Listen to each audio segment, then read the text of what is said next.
Hi friends, ഞാനിപ്പോൾ ഈ live video വരുന്നത് HDFC ബാങ്ക് എന്ന സ്ഥാപനത്തിന് മുന്നിൽ നിന്നിട്ടാണ്. എൻ്റെ ജീവിതത്തിലെ വളരെ പ്രതിസന്ധി ഘട്ടത്തിൽ ഞാനൊരു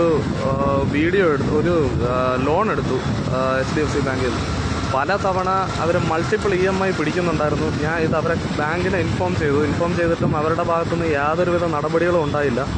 ഞാൻ വിളിക്കുമ്പോൾ അവർ പിന്നെ കോൾ എടുക്കാതായി.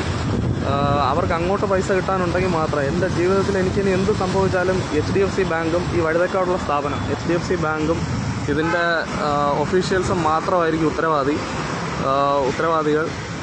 ഞാൻ ബാങ്കിനകത്തോട്ട് കയറുവാണ്. എന്താണ് അവരുടെ ഇതെന്നറിയാൻ എന്നെ ഒന്ന് സപ്പോർട്ട് ചെയ്ത്, എൻ്റെ മാത്രമല്ല, ഇത് സാധാരണക്കാരൻ്റെ എല്ലാം പ്രശ്നമാണ് ഇതുപോലുള്ള കാര്യങ്ങൾ. അപ്പോൾ എന്നെ ഒന്ന് സപ്പോർട്ട് ചെയ്യുക. ഞാൻ ബാങ്കിനുള്ളിലേക്ക് കയറുവാണ്.